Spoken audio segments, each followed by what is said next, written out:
In this video, I'm diving into why imperfection in watercolor is so powerful and how it adds character to a painting. We'll look at works from watercolor masters like John Singer Sargent, Joseph Zbukvic, analyzing how they embrace looseness and unpredictability.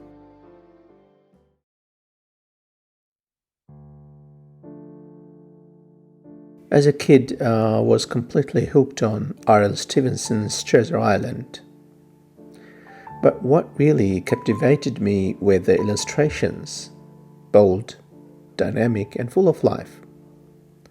That's what when I discovered N.C. Wyeth, the brilliant illustrator behind those images.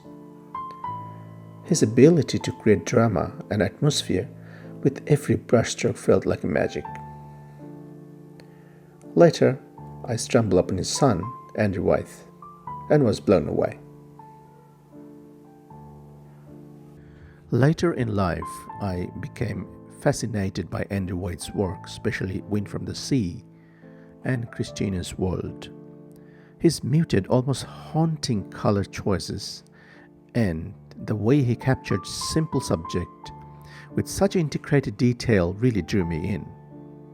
Wyeth's use of light and texture brings an emotional depth to every scene, whether it's a wind blowing through an open window or the quiet solitude of Christina in the vast field. His art feels personal, like you're stepping into a moment frozen in time.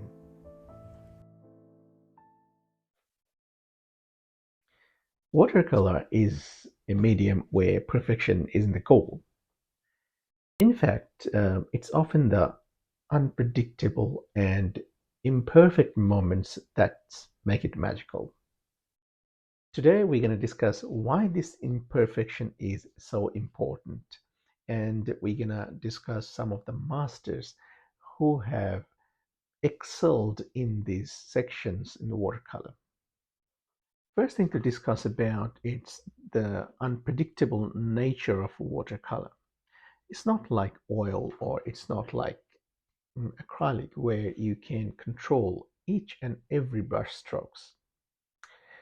It is something, the moment the water and pigment touches the paper, it's not up to you, it's up to them. You get to see how they behave and how they react. And then you need to decide how you want to somehow control them. So, this unpredictability can be sometimes challenging for those people who used to have total control of their brushstrokes. But here's the thing, this unpredictability and these small little things happening that we can't guess, that's make it watercolor very magical. So these characteristics and behavior teaches us the imperfection of watercolor, imperfection of beauty. The moment you decide to let it go, the beauty lies in there when it does things by itself. I'm going to talk about some artists who embraced those things and flourished in the history and taught us how we should take this watercolor and how we should see the different world that we haven't seen before. So, great example of this is the work of Robert Wade, an Australian watercolor master known for his loose atmospheric landscapes. In his painting, The Morning on Charles Bridge, Wade lets the water and pigment blend naturally, creating soft transitions in color that perfectly capture the mood of the scene, the morning scene. If Wade had tried to tightly control every detail, the painting would lose the ethereal quality. Instead, by allowing the paint to flow and blend on its own, he creates a sense of atmosphere and light that feels effortless. This is what the watercolor makes so unique. This is not about perfection. This is about the process and embracing the accident, and beauty comes with it.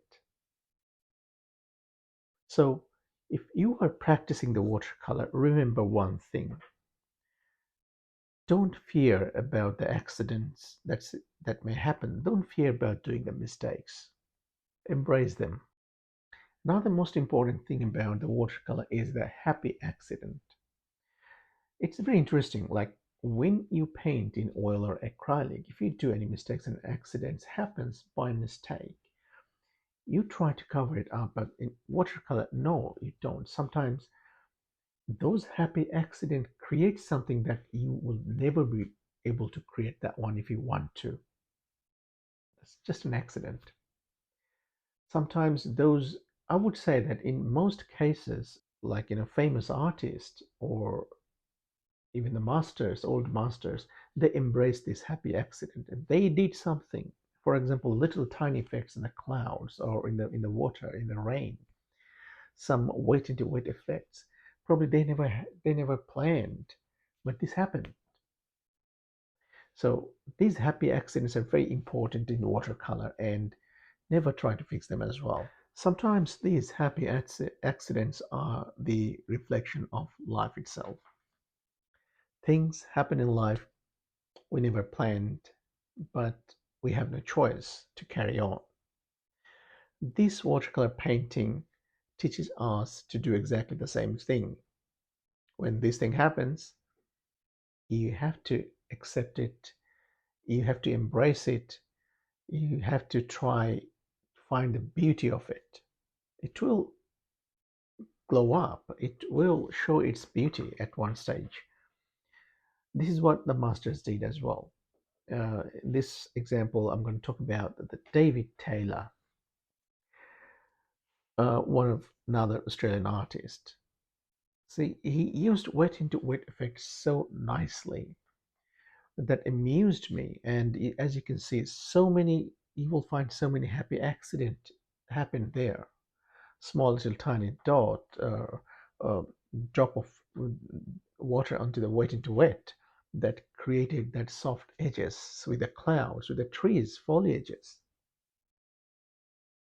So the artist who actually beautifully demonstrated the power of embracing happy accident is David Taylor. As I said, one of Australia's leading watercolorists. In his painting Light and Shadow, David lets the color flow and mix on the paper, creating a soft, unpredictable transitions that gives the painting a sense of movement and atmosphere. If Taylor had tried to control every single edges and line, he would have lost the feeling of spontaneity. Instead, he allows the painting to move naturally, letting water do what it does best, that is, flow. The result in a painting that feels alive, full of energy, rich in atmosphere. So, next time when you're painting, keep this one in mind too.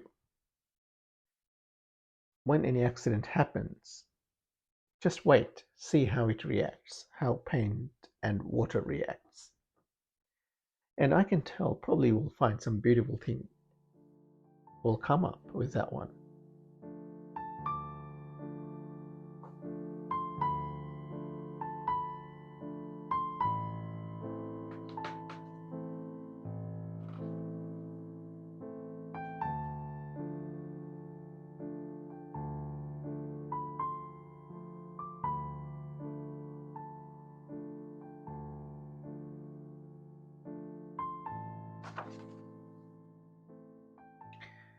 One of the greatest strengths and of watercolor is suggesting, then telling exactly what it is. That is, less is often more. The phrase less is more is very much proper for this watercolor painting. Most of the masters, well, I'm talking about the impressionistic and loose watercolor type. Most of the masters in that area, they suggested something with the light and shadow effect that implies more when you see them as a viewer. One of them is Australian Joseph Zbukvic. No one explains better than Joseph, who is a master of atmosphere and suggestion. He uses bold strokes and big brushes and uses the lights to create the atmosphere. Joseph doesn't get caught up in the specifics. Instead, he captures the feeling and the atmosphere, the fleeting moments of light and shadow. His ability to suggest movement and mood through the large washes and careful restraint is what makes his work so powerful. If you're learning watercolor, you must see his work. Exactly in the same way Robert Wade, another incredible watercolor artist, follows a similar philosophy. Not only him, like David Taylor, Joseph Zbukvic, Alvaro, and Ross Patterson, all of them are masters in this field, using very loose brush strokes, using water and big washes, large shapes, and master of washes, and suggesting stuff, suggesting the subject in a beautiful way, and capturing atmosphere. So, but they do it in such a way, they use very minimal brush strokes but expresses their feelings in that way. Now let's talk about John Singer Sargent, master watercolor artist. He used watercolor as a way to study light, shadow, and composition before committing to his oil painting. These works are incredibly free, as you can see, with bold washes and expressive strokes that captures the essence of the scene rather than every detail. What's amazing is how effortlessly he balanced precision and spontaneity. His watercolor feels alive. Now, take a look at this. This is my favorite, his alligator painting. There is something raw and almost playful in the way he captured these creatures in muddy alligators. He breaks away from the polished precision of his portraits and dives into this loose, spontaneous style that's rich in texture and atmosphere. You see these swampy backgrounds and the murky water, almost feeling the humid, eerie environment around the alligators.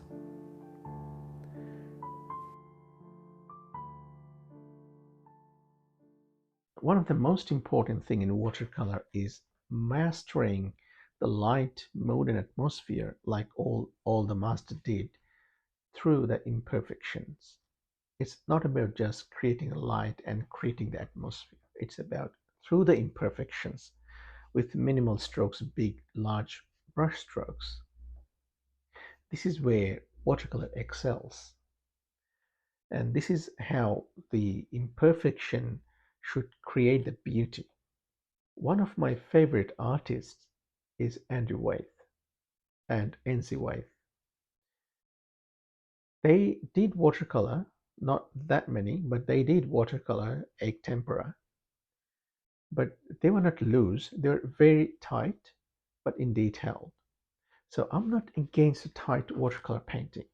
I like them, I love them. And as I said, Andrew Waite is one of my all-time favorites. But the loose watercolor painting, there are some magic in it. This imperfection has got some magic in it. Watercolor isn't just about painting what you see, it's about the suggesting. It's about using the water, flow of the water, showing the property of the water and its power and its beauty. Mastering light and atmosphere doesn't come from the control. It comes from knowing when to step back and let it do its own work. It's those accidental blooms, those accidental wet into wet effect, those natural flow of the water give the painting a soul. Take David Taylor, another example. In his painting Shadows, Taylor uses loose washes of color and blend into each other, creating a soft, glowing sky and the road and creates a shadow. The light isn't something he's controlling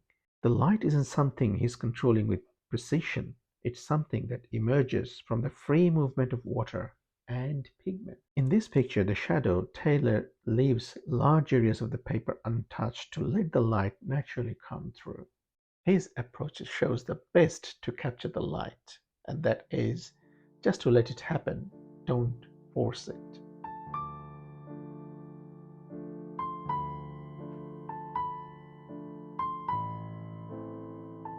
Similarly, J.M.W. Turner, known for his mastery of atmosphere, and embraced the loose technique in his watercolor. He uses broad and large washes, and his flowing washes is to create the effect of the light filtering through the mist. As you can see, if we have a look at all of his works, most of them are that is using light.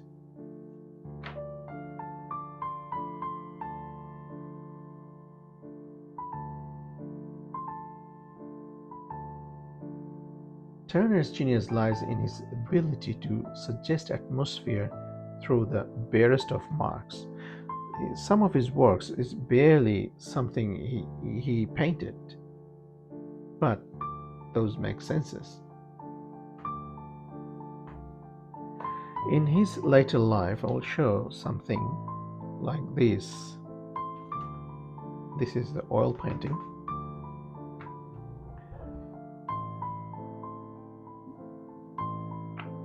This is watercolor. As you can see,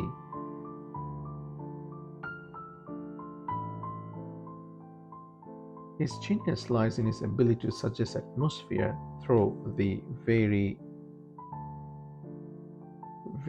barest of the marks, leaving the viewer the experience of the light as it naturally shifts and changes. So next time when you're painting, think of light and atmosphere is a subject not to be controlled. Try to master your washes properly. Once you can master the washes, they will create the painting for you, like Turner. In watercolor, light and atmosphere comes from the moment you allow, not from the one you control.